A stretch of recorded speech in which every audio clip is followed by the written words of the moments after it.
Dito sa Pilipinas, isa at talaga naman pong napakabenta talaga na kategory ng motorcycle ay ang scooter. Alam naman natin guys na dito sa Pilipinas is talaga naman pong napaka-traffic and meron nga din po talaga mga road condition na scooter lang talaga guys ang halos angkop gamitin. Nangunguna nga po dito sa Pilipinas guys ang brand nga po na Honda pagdating sa scooter, pagdating po sa pagbebenta, yung kanila nga pong Honda Click 125cc. And pero nga guys, sa tinagal nga po ng panahon, nag-upgrade nga po si Honda ng cc nito. At dito sa Pilipinas guys is available na nga po yung kanilang Honda Click 160cc. Yung lumabas nga yan dito sa Pilipinas guys, madami nga po sa ating mga kababayan ang nagkagusto dito dahil isa nga po ito sa meron nga pong aggressive looking na scooter na nasa 100cc nga po ang engine displacement, samahan mo pa po sa unique nga po na disenyo and meron nga pong specs na napakasulit and features. Kaso nga lang guys, meron nga pong negative side ang mga nasasabi ang ating ilang mga kababayan dahil sa ang kanya nga pong presyo guys is medyo may kataasan talaga. Ika nga nila is suntok sa buwan talaga. Kaya yung iba nga po na nangangarap ng Honda Click 160 is iniisip nila na hanggang pangarap na lang talaga ito. Pero syempre guys, don't worry kasi alam nyo ba guys na meron nga pong motorcycle na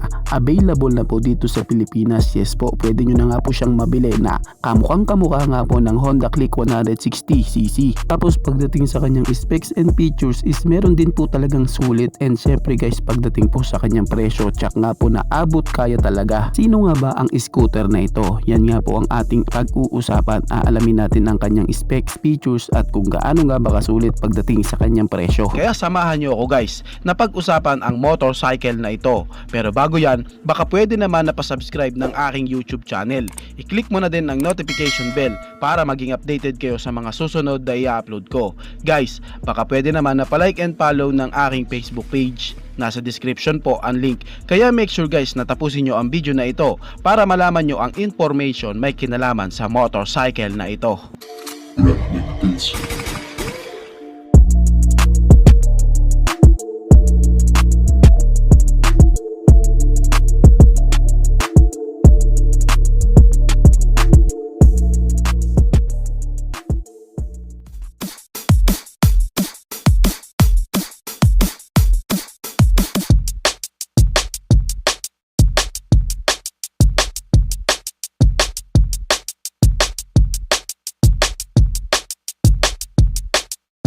Ang tinutukoy ko nga guys is walang iba kundi si Euro Samurai 155cc. Well, masasabi ko talaga guys sa scooter na ito na hindi talaga tinipid na brand ng Euro Motors. Talaga pong napakasulit nito. Well, common na nga dyan guys na talaga naman pong hawig na hawig ng Honda Click 160cc ang kanyang physical appearance. Pero guys, masasabi din po talaga na sulit po ang motorcycle na to, lalo na nga po pagdating sa kanyang mga features. And kung pag-uusapan naman natin po ang kanyang physical appearance, siyempre makikitaan din po talaga natin siya ng more on aggressive looking and kitang kita din po sa kanya nga pong body pairings na meron din po talaga siyang aerodynamics design para nga po guys magkaroon din po ng less air dragging ang kanya nga pong postura dahil sa meron po siyang mga cut edges and meron pong magandang pagkakahulma lalo na nga po para din sa kusot ang angin dito para males ang air dragging. Napakaganda nga po ng kanyang headlight, kitang kita nga rin kung aggressive ang pagkakadesenyo sa kanya. For my personal opinion nga guys, masasabi ko nga po talaga na ang scooter na ito is isa po sa sulit pong inilabas ni Euro Motors. Alam nyo ba guys na kung titignan nga po natin ang kanyang specs and features, makikipagsabayan na nga din po ito sa Big 4 brand ng iba nga po nilang mga scooter. In terms of quality of bike guys, makikita mo din po talaga sa kanyang body pairings na hindi na din po ito pipitsugin. Kitang kita din po na maganda nga po ang ginamit ng mga materyales sa kanya, lalo na nga po guys yung kanya nga pong upuan na meron nga pong magandang leather na ginamit sa kanya seat cover and meron pong malambot na foam. Samahan mo po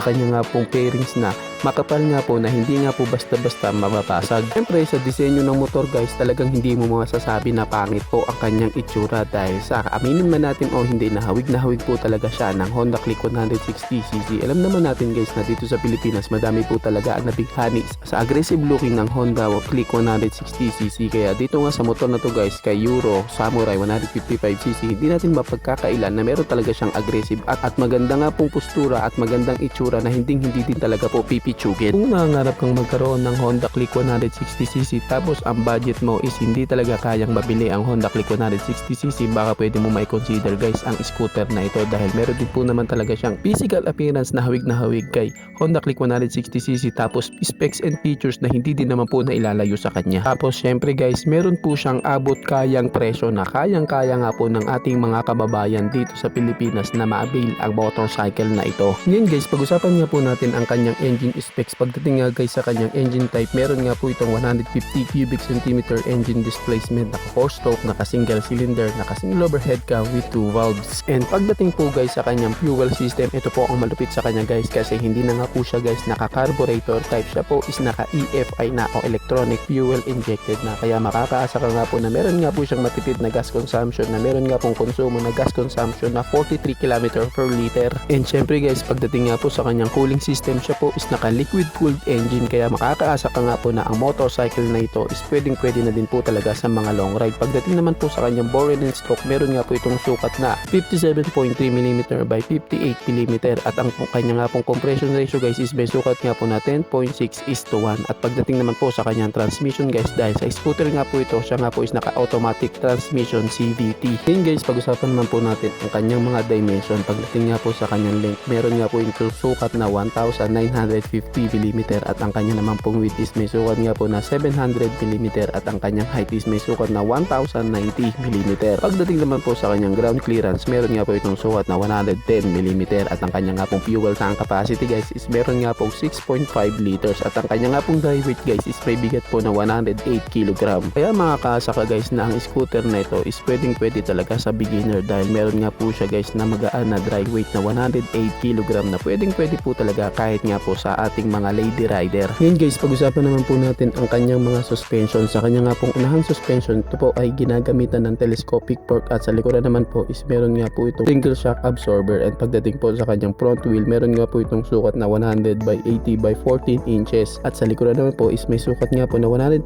by 70 by 14 inches. Pagdating nga guys sa kanyang braking system, makakaasa ka nga po na meron nga po siyang safety features katulad nga po guys ng CBS o combi brake system. Pagdating nga po sa kanyang front brake guys, meron nga po itong disc brake at sa likuran nga po, ito nga rin guys is naka disc brake na nga po and equipped na po siya ng CBS o combi brake system. Ngayon guys, pag-usapan naman po natin ang kanyang power output. Pag-usapan nga po natin ang kanyang performance. Pagdating nga po guys sa kanyang maximum power, meron nga po siyang 10.8 kilowatts at 8,500 RPM and meron naman po siyang maximum torque na 14 Newton meter of torque at 6,500 RPM. At para nga guys sa power output pa yan, makikita din po natin sa scooter na ito na hindi na din po talaga ikaw mabibitin pagdating nga po sa kanyang arangkada at sa kanyang duluhan. And syempre guys, sinabi ko nga po kanina guys na pwede nga po ito sa lady rider and beginner, kaya makakaasa ka po na ang power output na yan is sakto lamang po para nga po sa mga nagsisimula pa lamang pong mag-aral ng motor and pwede din po talaga ating mga lady rider para nga po sa power output na yan, nasakto lang yung tipong meron nga pong hatak at power na hindi naman mabibitin. Then guys, pag-usapan po natin ang iba pa po niyang mga features. Pagdating nga po guys sa kanyang mga ilaw, siya nga po is naka full LED lighting system na nga po at ito pa guys ang isa sa matindi sa kanya kasi meron nga po ito guys na features na keyless. Yes po, nakakilis na nga po ang motorcycle na ito, kaya makakayos na rin po ito para sa mga taong kawatan. Na din po siyang built-in na USB charging port para nga din po sa ating mga kababayan na gusto nga pong gamitin pang delivery ang motorcycle na ito. Pwede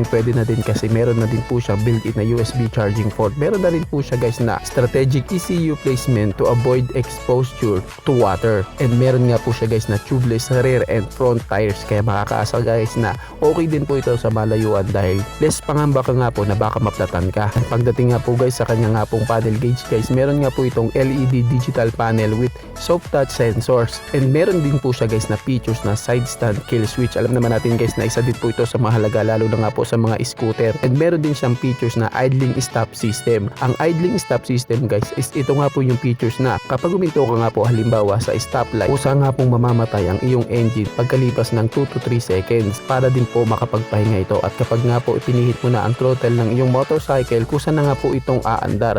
Yun nga po ang idling stop system. Ngayon guys, dumako na nga po tayo sa kanyang exciting part, yung kanya nga pong presyo. Magkano nga ba ang presyo ng motorcycle na ito? Ang kanya nga po guys na SRP is nagkakahalaga ng 88,900 pesos. Ngayon guys, kung balak nyo nga pong kunin siya sa installment, meron nga po siya guys na down payment na 8,000 pesos. pesos. Ngayon kung balak nyo nga pong hulugan sa loob lamang po ng 12 months naman po, ang iyong monthly naman is papalo naman po ng 8,906 pesos. At kung sa 18 months naman po balak nyong hulugan ang motorcycle na ito, ang inyong monthly naman po is magiging 6,457 pesos. At kung sa 24 months naman po, ang iyong monthly naman po is magiging 5,233 pesos. At kung sa 30 months naman nyo po balak takulugan ng motorcycle na ito, ang iyong monthly naman po is magiging 4,499 pesos. At kung sa 36 months nyo naman po balak kulugan ang motorcycle na ito, ang iyong monthly is magiging 4,009 pesos. Kaya talaga guys, kitang kita po sa scooter na ito na isa nga po ito sa pinakasulit nga po na scooter na available na po dito sa Pilipinas. Yes po, available na nga po ang Samurai 155cc. Pwede nyo na nga pong ma-avail. Magtungo lamang po kayo sa mga kasa at outlet Euro Motors at Mitsubishi SYM. Meron nga po yan sila.